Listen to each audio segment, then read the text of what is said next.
Hi friends, you are very most welcome on Unique Study with Ajay. दोस्तों, इस channel के ऊपर मैंने एडजर फर्स्ट पेपर और ज्योग्राफी दोनों की बिल्कुल सिस्टमेटिक ढंग से क्लासेस चला रखा हूँ, तो आप मेरी ये सभी क्लासेस ज्वाइन कर सकते हो जो कि बिल्कुल फ्री हैं। साथ ही साथ मैं एक व्हाट्सअप ग्रुप भी बना रखा हूँ। जो व्हाट्सअप ग्रुप है वो पेड, वहाँ पर आपको चार्ज देना होगा, चार्ज लगेगा उसमें व्हाट्सअप ग्रुप में। और जो मेरा व्हाट्सअप ग्रुप है वो फर्स्ट पेपर का और ज्योग्राफी दोनों सब्जेक्ट्स के लिए है। और जो ज्योग्राफी है वो किसी भी स्टेट से निकलने वाली असिस्टेंट प्रोफेसर की वैकेंसी, कॉलेज लेक्चरर की वैकेंसी और नेट जेआरएफ के एग्जाम के पर्पज से बहुत बहुत इम्पोर्टेंट है। तो जो व्हाट्सएप ग्रुप में यदि आप ऐड होना चाहते हो तो उसके जो कॉन्टैक्ट नंबर हैं वो हैं 7891350470। साथ ही साथ में इसका जो डिटेल है वो मैं डिस्क्रिप्शन में भी दे दूंगा। आप मेरे से व्हाट्सएप पे अच्छी तरीके से चैट करें, मेरे से अच्छा अपना जो कंफ्यूज है वो क्लियर करें और फिर आप इंटरेस्टेड हो तो उस व्हाट्सएप ग्रुप में ऐड हो। तो अब हम डायरेक्टली बात करते हैं क्वेश्चन नंबर 221 पर। और मैं बता दूं ये जो चैप्टर है वो है हमारा 18वां। ये 18वां चैप्टर है हमारा आज का। इसमें मैंने स्टार्टिंग में इसको थोड़ा एडिट किया था जब पेज को, तो उसमें मैं इसको रिमूव कर दिया था। ये चैप्टर 18 है, ध्यान रखना, चैप्टर 18 क्वेश्चन नंबर 221। आज संसार का सर्वाधिक नगरीकृत देश है। देखो जो सिंगापुर है, आपको देखो एक ध्यान रखना है, वीडियो को जूम करके पॉज करके और आप इसका आंसर सजेस्ट करो कि इसका आंसर क्या होगा, फिर मैं आपको आंसर बताऊंगा। देखो आज संसार का सर्वाधिक नगरीकृत देश है वो है सिंगापुर। सिंगापुर दुनिया का एकमात्र ऐसा देश है जो 100%, जिसको हम 100% बोलते हैं, वो 100% है या 100% नगरीकृत है। अब देखो यहाँ पर 2-3 क्वेश्चन बनते हैं। पहला, सर्वाधिक नगरीकरण वाले देश जनसंख्या के आधार पर, टोटल पॉपुलेशन के बेस पर देखा जाए तो सर्वाधिक नगरीय जनसंख्या वाले देश हैं। पहला है चाइना, दूसरा है भारत, तीसरा है यूनाइटेड स्टेट और चौथा है ब्राज़ील। जो ये देश हैं वो सर्वाधिक नगरीय जनसंख्या वाले, इसको थोड़ा समझना है कि मैं दोबारा समझा देता हूँ। ऐसा कौन सा देश है जहां पर सबसे ज़्यादा नगरों में जनसंख्या रहती है, तो वो है चाइना, फिर इंडिया, फिर यूनाइटेड स्टेट और फिर ब्राज़ील। सिंगापुर 100% नगरीकृत है। सिंगापुर 100% नगरीकृत है। हांगकांग, मोनाको, मकाऊ और नोरू, ये 4 देश हैं जो भी 100% नगरीकृत है। हांगकांग, मोनाको, मकाऊ और नोरू। उसके बाद नेक्स्ट क्वेश्चन पर डिस्कस करते हैं, क्वेश्चन नंबर 222।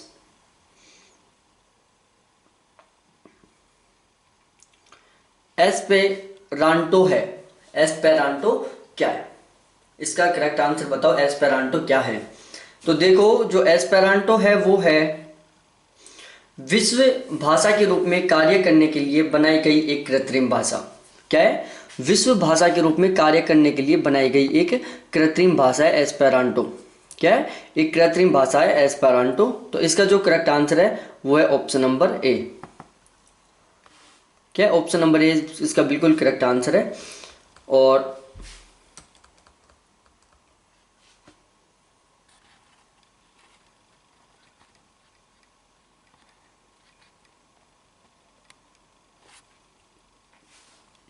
और उसके बाद नेक्स्ट क्वेश्चन है 22वां क्वेश्चन। देखो 223वां क्वेश्चन है यहाँ पर। तो 223वां क्वेश्चन है कि एक अनुमान के अनुसार विश्व की 70% जनसंख्या जिस वर्ष तक नगरों में सिमट जाएगी वह है।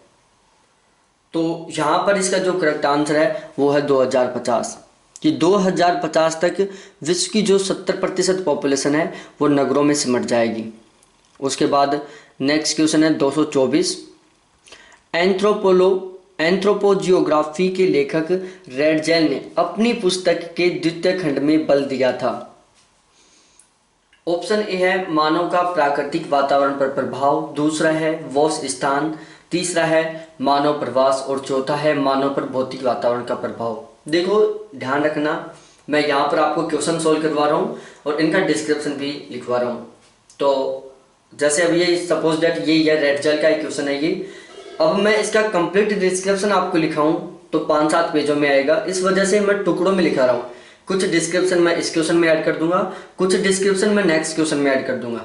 तो ऐसे क्या होगा, आपका 2 तरीके से रिवीजन हो जाएगा। एक तो आप जब डिस्क्रिप्टिव पढ़ोगे या तो आप मेरे चैनल से पढ़ो या आप कहीं से भी पढ़ो। दूसरा, जब आप इन क्वेश्चंस को सोल्व करोगे तो आपका कंप्लीट रूप से क्वेश्चन बेस पर डिस्क्रिप्शन तैयार हो जाएगा। तो जो क्वेश्चन नंबर 224 है उसका करेक्ट आंसर है मानव का प्राकृतिक वातावरण पर प्रभाव। क्या है? मानव का प्राकृतिक वातावरण पर प्रभाव। उसके बाद इसका डिस्क्रिप्शन पढ़ लेते हैं हम। देखो, रेड जेल। रेड जेल क्या था? एक जर्मन भूगोलवेत्ता था। कौन था? एक जर्मन भूगोलवेत्ता था रेड जेल। रेड जेल पृथ्वी को जैविक इकाइयों के रूप में मानते थे। रेड जेल का मानना था कि जो पृथ्वी है वो जैविक इकाई के रूप में है, और इस जैविक इकाई के रूप में जो पृथ्वी है इसको ही वो लेबेंसराम नाम दिया था। इन्होंने क्या दिया था? लेबेंसराम दिया था। दोबारा से पढ़ो कि रेड जेल पृथ्वी को जैविक इकाई के रूप में मानते थे, जिसे उन्होंने लेबेंसराम कहा था। दूसरा क्वेश्चन बनता है कि लेबेंसराम की संकल्पना किसने दी थी? तो वो थे रेड जेल महोदय, जिन्होंने लेबेंसराम की संकल्पना दी थी। अब रेड जेल महोदय ने कुछ बुक्स लिखी थी, जिसमें सबसे पहला है एंथ्रोपोजियोग्राफी, जिसके 2 खंड है। एंथ्रोपोजियोग्राफी, इसके 2 खंड है। पहला खंड मैं यहाँ बता दिया, और इसका जो दूसरा खंड था उसका मैंने डिस्कस था वो पिछले वीडियो में कर लिया है मैंने। वहां पर मैंने एंथ्रोपोजियोग्राफी के जो 2 खंड है उन दोनों खंडों के बारे में बता दिया है। दूसरी बुक थी इनकी वोलरेकुंड, और तीसरी बुक है राजनीतिक भूगोल, जिसको हम इंग्लिश में बोलते हैं पॉलिटिक्स ज्योग्राफी। उसके बाद नेक्स्ट इनका फैक्ट है कि रेड जेल को राजनीतिक भूगोल का प्रणेता या जनक भी बोला जाता है।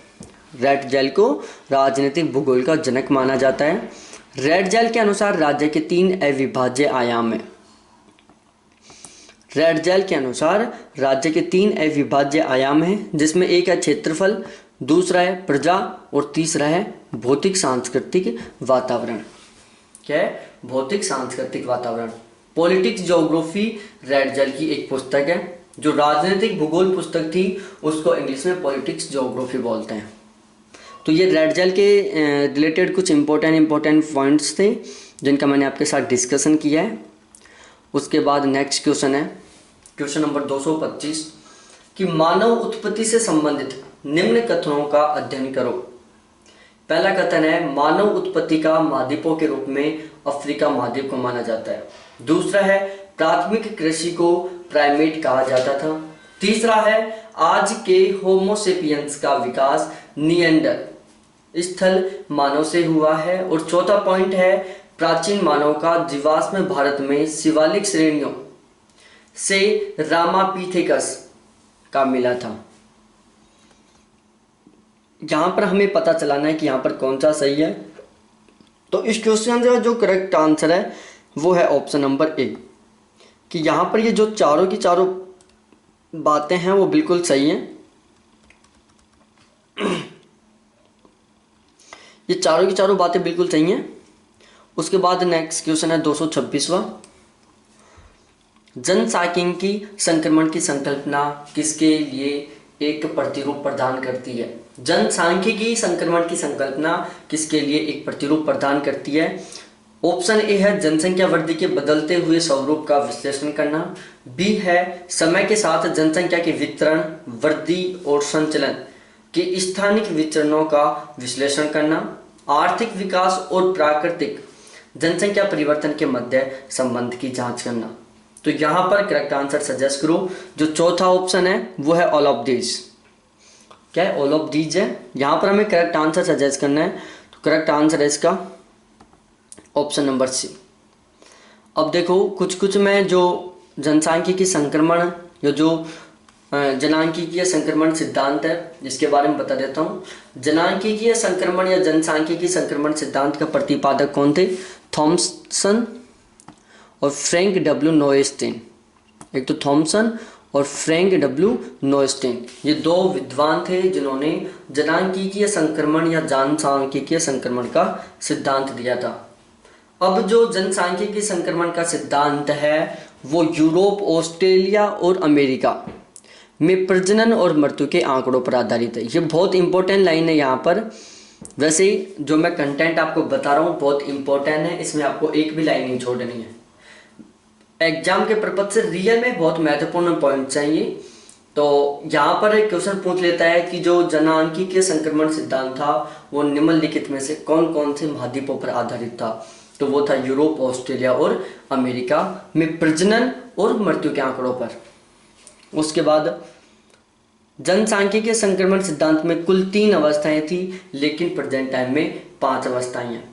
क्या था कि जो जनसांख्यिकीय संक्रमण का सिद्धांत था उसमें वैसे 3 अवस्थाएं थी, लेकिन इसको और भी डेस्क्रिप्टिव टाइप से एक विद्वान थे, उन्होंने बताया कि इसमें 5 अवस्थाएं हैं। प्रथम अवस्था है उच्च जन्म दर और उच्च मृत्यु दर, जिसको हम धीमी जनसंख्या वृद्धि दर भी बोलते हैं। क्या बोलते हैं इसको? धीमी जनसंख्या वृद्धि दर। दूसरी है उच्च जन्म दर एवं गिरती हुई मृत्यु दर, इसको हम तीव्र जनसंख्या वृद्धि भी बोलते हैं। देखो ये सारी चीज़ें मैंने जब डिटेल से डेस्क्रिप्टिव टाइप से जो ज्योग्राफी पढ़ा रखी है वहाँ पर सही ढंग से समझा रखा है कि जो प्रथम अवस्था है उसको धीमी जनसंख्या वृद्धि दर क्यों कहते हैं, दूसरी को तीव्र जनसंख्या वृद्धि दर क्यों कहते हैं, तीसरी को कम होती जनसंख्या वृद्धि दर क्यों कहते हैं। इससे क्या होगा, आपका जो डाउट है वो कंप्लीट रूप से क्लियर हो जाएगा। इसलिए आप मेरा जो डेस्क्रिप्टिव है वो जरूर देखें। इनकी आप पीडीएफ भी ले सकते हो। आप पीडीएफ लोगे, वही कॉन्टैक्ट नंबर है 7891350470। तो आप मेरे से पीडीएफ ले सकते हो, बहुत हेल्पफुल रहेंगी। सभी क्वेश्चंस की पीडीएफ ले सकते हो, ग्रुप में ऐड हो सकते हो। तीसरी अवस्था है कम होती जन्म दर एवं कम होती मृत्यु दर या कम होती जनसंख्या वृद्धि, कम होती जनसंख्या वृद्धि। चौथी अवस्था है निम्न जन्म दर एवं निम्न मृत्यु दर या धीमी जनसंख्या वृद्धि। और पांचवी अवस्था है इसमें जन्म दर और मृत्यु दर से कम होती है।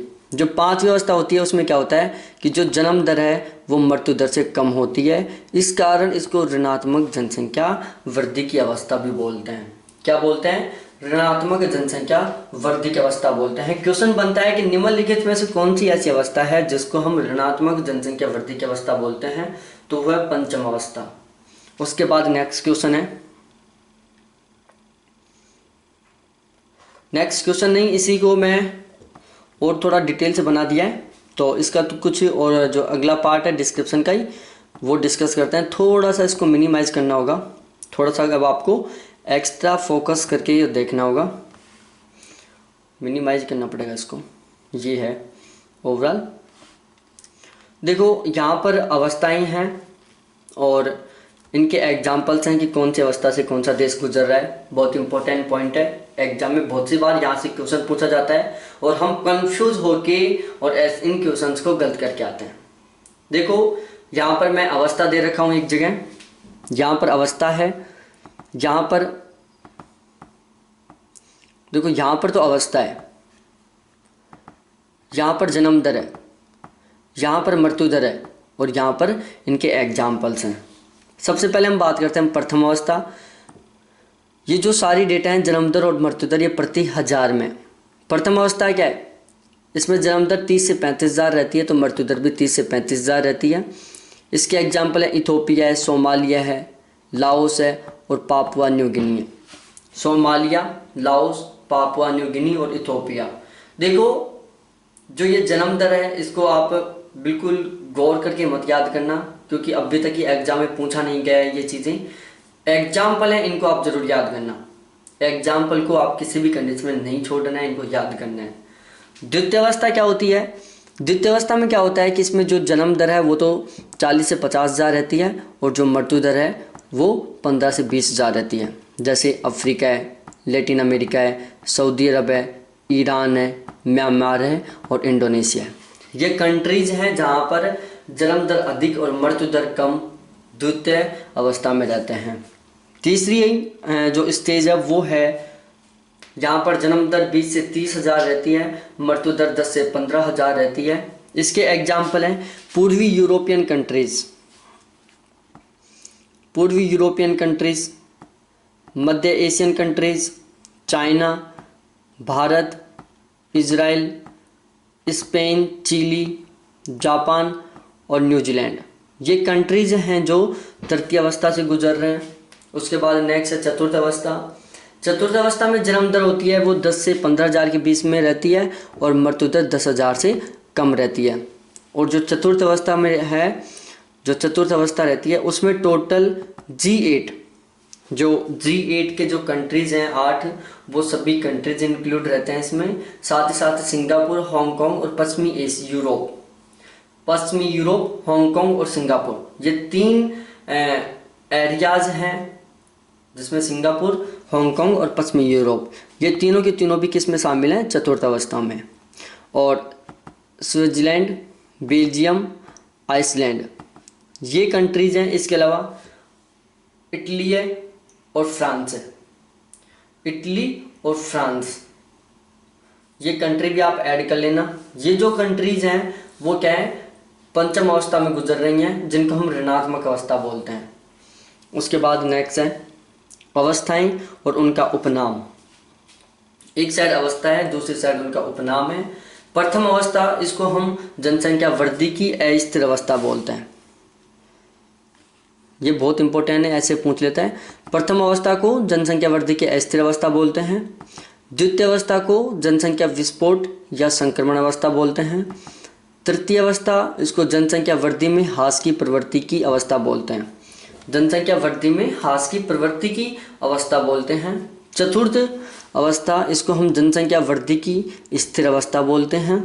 पंचम अवस्था, एक कोलिन क्लार्क नामक महोदय थे, कोलिन क्लार्क महोदय थे, उन्होंने क्या किया था? जो पंचम अवस्था थी उसको ऋणात्मक वृद्धि की अवस्था कहा था।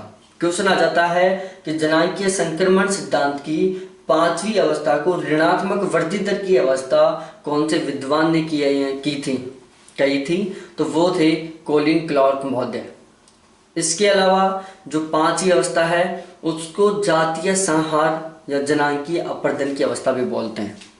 क्या बोलते हैं? जातीय संहार और जनांकीय अपर्दन की अवस्था भी बोलते हैं। इसके अलावा कुछ पॉइंट्स और हैं। भारत 1991 से तृतीय अवस्था में प्रवेश किया है। भारत 2021 से चतुर्थ अवस्था में प्रवेश करेगा। भारत है जो तीसरी अवस्था से गुजर रहा है, कब से? 1991 से।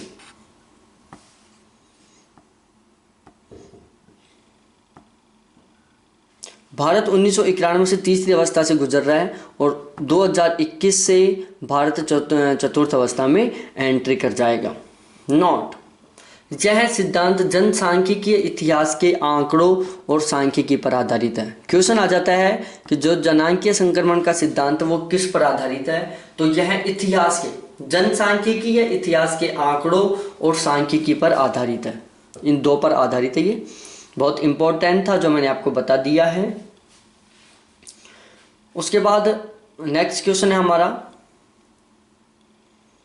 सुमेलित करने का। 227वां क्वेश्चन है। हमें यहाँ पर पता चलाना है कि इनमें से कौन सा सुमेलित नहीं है। देखो, जो प्रजातियां हैं वो अभी मैंने नहीं पढ़ाया है, लेकिन अभी मैं पढ़ा दूंगा इनको।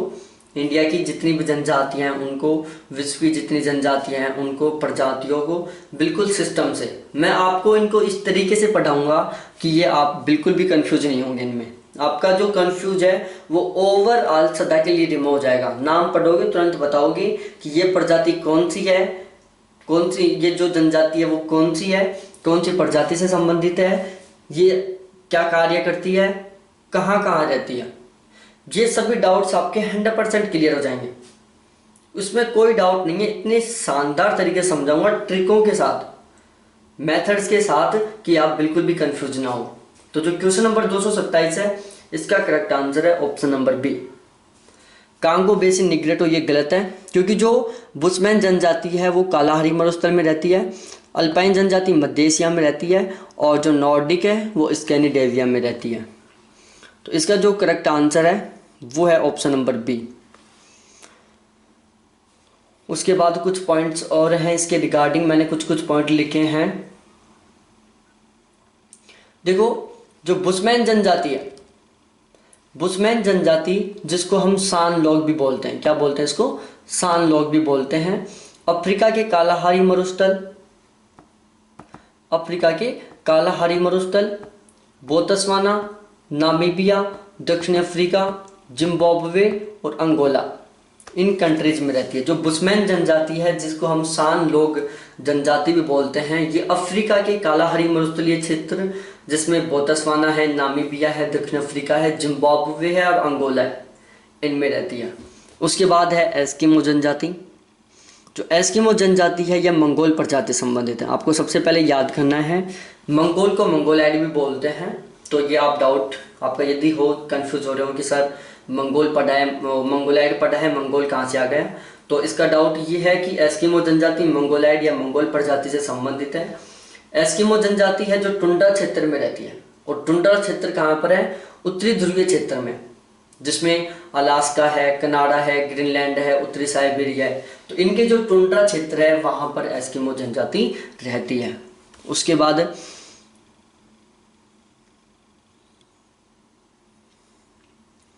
नेक्स्ट है क्वेश्चन नंबर 228। जनांगीय सिद्धांत की विलंबित वृद्धि की अवस्था की व्याख्या करता है। विलंबित वृद्धि की अवस्था, विलंबित वृद्धि की अवस्था है घटती हुई जन्म दर और घटती हुई मृत्यु दर। देखो विलंबित शब्द का मतलब क्या है? विलंबित का मतलब होता है विचलित होना, विचलित होना, घटना। तो विलंबित वृद्धि की अवस्था कौन सी है? इसमें जो जन्म दर और मृत्यु दर दोनों घटती रहे। क्या होती है? घटती हैं दोनों। उसके बाद नेक्स्ट क्वेश्चन है क्वेश्चन नंबर 229। जनसंख्या के आधार पर सबसे बड़ा इस्लामिक देश कौन सा है? तो यहाँ पर है सबसे बड़ा इस्लामिक देश इंडोनेशिया। क्या है? इंडोनेशिया सबसे बड़ा इस्लामिक देश है। कुछ डाउट्स हैं जो इसका जो एक्सप्लेनेशन है वो मैं आपके साथ शेयर करता हूँ। सर्वाधिक मुस्लिम आबादी वाले देश कुल जनसंख्या के आधार पर, किसके आधार पर है? कुल जनसंख्या के आधार पर है ये सर्वाधिक मुस्लिम आबादी वाले देश, जिसमें पहला है इंडोनेशिया, दूसरा है पाकिस्तान, तीसरा है भारत और चौथा है बांग्लादेश। ये 4 कंट्रीज हैं जहाँ पर सबसे ज़्यादा मुसलमान रहते हैं, इंडोनेशिया में, पाकिस्तान में, इंडिया में और बांग्लादेश में।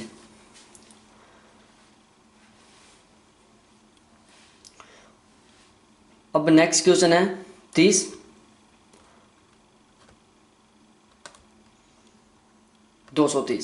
हमें यहाँ पर सम्मिलित करना है प्रजातियों को उनके रंग से। तो देखो यहाँ पर मैं इनको डायरेक्टली सम्मिलित कर देता हूँ। देखो जो ये प्रजातियाँ हैं, ये इनका रंग कैसा होता है, क्या होता है, इनको मैं बहुत शानदार तरीके से समझाऊंगा, वास्तव में इतनी गजब तरीके से कि आप ना तो कंफ्यूज होंगे, ना कभी भूलोगे, न आपको ज़्यादा याद करना पड़ेगा। और बिल्कुल 100% हर एग्जाम में प्रजातियों से 2 या 3 क्वेश्चन आते हैं जो आप 100% सही करके आएंगे। निग्रोइड प्रजाति, तो जो निग्रोइड प्रजाति है उसका कलर कैसा रहता है? काला रहता है, क्योंकि ये अफ्रीका में रहती है। कॉकेसाइड प्रजाति, इसका रंग सफ़ेद रहता है क्योंकि ये ध्रुवीय क्षेत्रों में रहती हैं। अंग्रेज सफ़ेद कलर के रहते हैं, अफ्रीकन काले कलर के रहते हैं। मंगोलाइड जिसमें हम आते हैं, हमारा कलर पीला होता है, जिसको हम गेहुआ कलर भी बोलते हैं। थोड़ा सा इमेजिनेशन करो, एक अंग्रेज लो, एक अफ्रीकन बिल्कुल काला इंसान जो अफ्रीका का है वो लो, और एक आप खुद। 3 कैटेगरी के इंसानों की आप इमेज लो, एक अंग्रेज, दूसरा अफ्रीकन जो बहुत बिल्कुल काला कलूटा है, और एक आप खुद जिनका गेहुआ कलर है। अब इनको इमेज लेके देखो, अंग्रेज यूरोपियन कंट्रीज में रहते हैं, यूरोपियन कंट्रीज में कॉकेसाइड प्रजाति रहती है। अंग्रेजों के दांत छोटे रहते हैं, क्या रहते हैं? दांत छोटे रहते हैं, चेहरा लंबा रहता है, बाल थोड़े थोड़े रेड से रहते हैं। दूसरी लो मंगोलाइड, अपन खुद गेहुआ कलर, चौड़ा चेहरा, जो खोपड़ी है वो भी बिल्कुल नॉर्मल, चारों तरफ से ना चौड़ी ना लंबी, मध्यावस्था। कॉकेसाइड अफ्रीकन लोग बिल्कुल ब्लैक, अफ्रीका में रह रहे हैं, लंबे लंबे छोटे छोटे दांत, चौड़ा कपाल, जो कपाल है वो उनका चौड़ा रहता है, ललाट छोटा। तो मैं ये जो डाउट्स हैं उनको मैं इतनी गजब तरीके समझाऊंगा 3 फोटोओं के द्वारा। आप उन तीनों फोटो को दिखाऊंगा मैं और उनसे आपके ये सारे क्वेश्चन कंप्लीट करवा दूंगा। उसके बाद नेक्स्ट क्वेश्चन है 231, निम्न में से कौन विश्व में सघन घनत्व वाला क्षेत्र है? तो विश्व का सघन घनत्व वाला क्षेत्र है, बिल्कुल सिंपल सा क्वेश्चन है, वो है ऑप्शन नंबर बी, पूर्वी एशिया सघन जनसंख्या घनत्व रहता है। पश्चिमी यूरोप सघन जनसंख्या घनत्व है। पूर्वी उत्तरी अमेरिका का तटीय क्षेत्र, यहाँ पर भी सघन जनसंख्या घनत्व है। सघन जनसंख्या घनत्व है पूर्वी एशिया में, पश्चिमी यूरोप में, पूर्वी उत्तरी अमेरिका के तटीय क्षेत्र में। देखो सबसे ज्यादा सघन जनसंख्या, मैं घनत्व की बात नहीं कर रहा, सबसे ज्यादा सघन जनसंख्या की बात कर रहा हूं। तो सबसे ज्यादा सघन जनसंख्या रहती है पूर्वी एशिया में, फिर दक्षिणी एशिया में, फिर दक्षिणी पश्चिमी एशिया में, सॉरी दक्षिणी पूर्वी एशिया में।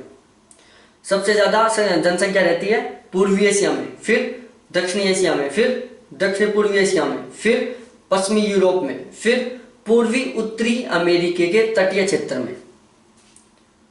इनको याद कर लेना। पूर्वी एशिया में सबसे ज्यादा जनसंख्या रहती है क्योंकि वहां पर चाइना है। फिर उसके बाद दक्षिणी एशिया में रहती है क्योंकि यहाँ पर भारत है। चाइना दुनिया का सबसे ज्यादा जनसंख्या वाला देश है, भारत दुनिया का दूसरा सबसे ज्यादा जनसंख्या वाला देश है। उसके बाद आ जाता है कौन सा? Bangladesh, Myanmar, Indonesia. ये जो दक्षिण पूर्वी द्वीप समूह क्षेत्र है, यहाँ पर भी बहुत सारी जनसंख्या रहती है। ये तीसरे नंबर पर। उस साइड चलते हैं उत्तरी अमेरिका का जो पूर्वी तटीय क्षेत्र, पश्चिमी यूरोप चौथे नंबर पर, पूर्वी उत्तरी अमेरिका का तटीय क्षेत्र 5वें नंबर पर। 232वां क्वेश्चन, मलिन बस्ती कहलाती हैं जिनमें मकान एक दूसरे से सटे हुए होते हैं और सीवेज की समस्या होती है, वो मलिन बस्तियां होती हैं। मलिन बस्ती का मतलब होता है गंदी बस्तियां। तो गंदी बस्तियां कौन सी होती हैं? जहां पर मकान एक दूसरे से सटे हुए हैं, जिनके मकानों की केवल जैसे दो मकान है बिल्कुल आपस में टच हैं, सिटी के मकान देख लो, और जहां पर सीवेज की समस्या है। सीवेज की समस्या, सीवेज शब्द का मतलब होता है सिविल लाइन, जो लैट्रिन का पानी है उसकी समस्या है, जो वेस्टेज पानी है उसको निष्कासित करने की समस्या है। उसके बाद नेक्स्ट क्वेश्चन है, ये इसकी आंसर की है। नेक्स्ट क्वेश्चन है 233, अधिकांश अनिवासीय क्षेत्र विरल जनसंख्या वाले होते हैं क्योंकि जहां पर बड़े स्तर पर अंतः प्रव्रजन का प्रतिबंध है, इनका प्राकृतिक वातावरण रहने योग्य नहीं है, यहां पर सीमित अज्ञात संसाधन हैं। क्वेश्चन नंबर 213 का करेक्ट आंसर है ऑप्शन नंबर बी, कि जो अधिकांश अनिवासी क्षेत्र हैं वो विरल जनसंख्या के हैं क्योंकि इनका प्राकृतिक वातावरण रहने योग्य नहीं है। देखो कोई भी क्षेत्र है, एनीवे कोई भी क्षेत्र है, चाहे टुंड्रा क्षेत्र हो चाहे कैसा भी हो, अपने खुद के ऊपर लेके देखो कि आप कौन से एरिया में रहना पसंद करेंगे। उस एरिया में रहना पसंद करोगे जहां पर सदा बर्फ जमी रहती है, या उस एरिया में रहना पसंद करोगे जहां पर सदा 40 से ऊपर टेम्परेचर रहता है, जहां पर बरसात की बूंदें नहीं गिरती हैं, या उस इलाकों में रहना पसंद करोगे जो धरातल से 8000 मीटर ऊपर है, या उन एरिया में रहना पसंद करोगे जो धरातल से 200-300 मीटर गहराई पर है, या फिर उन इलाकों में रहना पसंद करोगे जहां पर बिल्कुल मैदानी भाग है, जो जहां की जो भूमि है वो बहुत उपजाऊ है, वहां पर आपको सारी सुविधाएं प्रोवाइड हो रही हैं।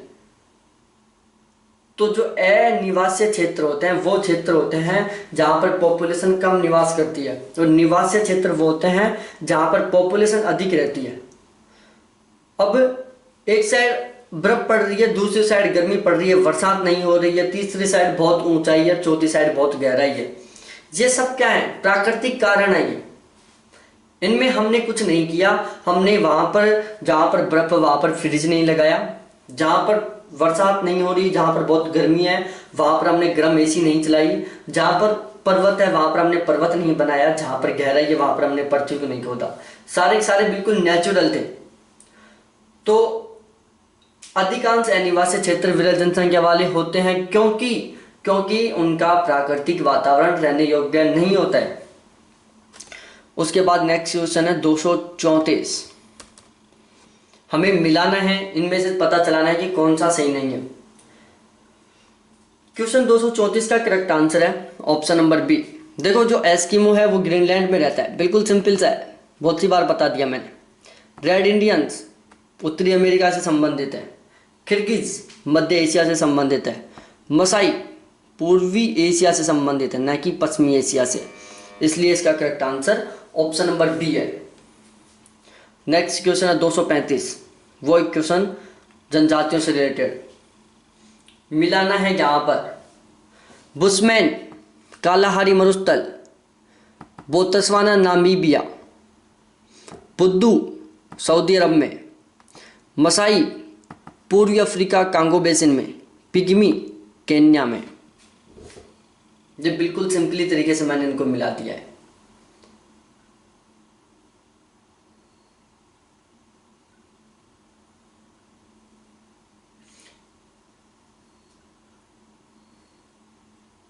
थोड़ा सा गलत हो गया ये, यहाँ पर मैंने गलत मिला दिया इसको। जो पिग्मी कांगो बेसिन में रहता है, पिग्मी कांगो बेसिन में, मसाई केन्या में, पूर्वी अफ्रीका में। मसाई कहाँ रहती है? पूर्वी अफ्रीका में रहती है, केन्या में। बुशमैन कालाहारी मरुस्थल के बोत्सवाना नामीबिया देशों में, बुद्दू सऊदी अरब में, पिग्मी कांगो बेसिन में, और मसाई पूर्वी अफ्रीका में, और पूर्वी अफ्रीका में केन्या है। अब यहाँ पर मैंने कुछ प्रजातियों को लिख दिया है, उनको पढ़ लेना। देखो मसाई जनजाति के बारे में, मसाई जनजाति कहाँ रहती है? मसाई जनजाति है जो पूर्वी अफ्रीका में रहती है। कहाँ रहती है? पूर्वी अफ्रीका में रहती है, दक्षिणी केन्या में और उत्तरी तंजानिया में निवास करती है। ये अर्ध खाना बदोश जनजाति है। मसाई जनजाति पूर्वी अफ्रीका में रहती है, पूर्वी अफ्रीका के दक्षिणी केन्या और उत्तरी तंजानिया में रहती है। साथ ही साथ ये अर्ध खाना बदोश जनजाति है। किर्गिज, किर्गिज जनजाति मध्य एशिया में निवास करती है, और मध्य एशिया में मुख्यतः किर्गिजिस्तान में रहती है। ये कहाँ पर? किर्गिजिस्तान में रहती है ये। इसके अलावा ये उज्बेकिस्तान में रहती है, चाइना में रहती है और तजाकिस्तान में रहती है। किर्गिज जनजाति मध्य एशिया में निवास करती है, स्पेशली ये किर्गिजिस्तान में रहती है, कजाकिस्तान में रहती है, ताजिकिस्तान में रहती है, चीन में रहती है और उज्बेकिस्तान में रहती है। और जो किर्गिज जनजाति है वो तुर्की भाषा का जातीय समूह है। कौन सी भाषा का? तुर्की भाषा का। उसके बाद रेड इंडियंस, ये अमेरिका के मूल निवासी हैं। अमेरिका के मूल निवासियों को रेड इंडियंस बोलते हैं। इनको हम नेटिव इंडियंस भी बोलते हैं। क्या बोलते हैं? Native Indians. नेटिव इंडियंस या रेड इंडियंस अमेरिका के मूल निवासी हैं। तो दोस्तों ये आज की हमारी पीडीएफ कंप्लीट होती है, बिल्कुल डिस्क्रिप्टिव टाइप से। मैंने पहले बता दिया स्टार्टिंग में, दोबारा बता रहा हूँ। मैं इनका डिस्क्रिप्शन और भी लिख सकता था, इन क्वेश्चनों से रिलेटेड और भी बहुत सारा डिस्क्रिप्शन है, लेकिन जब मैं एक ही क्वेश्चन के साथ लिख दूंगा तो डिस्क्रिप्टिव कैसे पढ़ाऊंगा? बिल्कुल टॉपिक वाइज में डिस्क्रिप्टिव टाइप से पढ़ा रखा हूँ, वहां पर पढ़ो। लेकिन यहाँ पर हम क्या कर रहे हैं? ऑब्जेक्टिव क्वेश्चन सॉल्व कर रहे हैं। तो ऑब्जेक्टिव क्वेश्चन के साथ हम ज़्यादा डिस्क्रिप्शन ऐड नहीं कर सकते। बहुत सारे क्वेश्चन बनेंगे जहाँ पर मैं सारा डिस्क्रिप्शन करवा दूंगा। इसमें थोड़ा करवा दिया, नेक्स्ट क्वेश्चन में फिर थोड़ा एक्स्ट्रा करवा दूंगा, फिर तीसरे में फिर अलग करवा दूंगा। हर क्वेश्चन का डिस्क्रिप्शन अलग से तैयार करूंगा, बिल्कुल सेम कुछ नहीं रहेगा, जिससे हमारा टॉपिक एक बार रिवाइज हो जाएगा। मैं यहाँ पर जो प्रिपरेशन करवा रहा हूँ, मैं आपके नॉलेज बढ़ाने के लिए नहीं करवा रहा कि आप नॉलेज बढ़ाओ, आपका सारा कॉन्सेप्ट क्लियर हो जाए। कोई आपसे क्वेश्चन पूछे, आप उसका आंसर दे दो, वो आपकी प्रिपरेशन तो बहुत अच्छी है यार, इसके लिए नहीं। मैं प्रिपरेशन करवा रहा हूँ एग्जाम क्वालिफाई करने के लिए। आप एग्जाम पास करो, नॉलेज बाद में बढ़ाते रहना, पूरी जिंदगी आपके पास यार। 80 साल की एज में बैठ के बुक पढ़ना, सविंदर सिंह पढ़ना, खुल्लर पढ़ना, चतुर्भुज मामोरिया पढ़ना, बीसी जाट वगैरह जितनी बुक है सारी पढ़ना, लेकिन अब आप एग्जाम क्वालिफाई करना। Now your specially target of qualify exam. Present time में आपका मेन टारगेट है एग्जाम क्वालिफाई करना है, और आपको एग्जाम क्वालिफाई करने के लिए पढ़ना है। उसके चारों तरफ पढ़ना है आपको कि आप एग्जाम क्वालिफाई कर जाओ। आपको नॉलेज बढ़ाने के लिए पूरा चारों तरफ नहीं भागना है कि कभी वो बुक उठाए कभी वो बुक उठाए। वो नॉलेज बढ़ाओगे उससे आप एग्जाम क्वालिफाई नहीं करोगे, लेकिन आप एग्जाम क्वालिफाई कर जाओगे तो नॉलेज 100% बढ़ जाएगा। नहीं भी बढ़ेगा तो पूरी जिंदगी बढ़ाते रहना।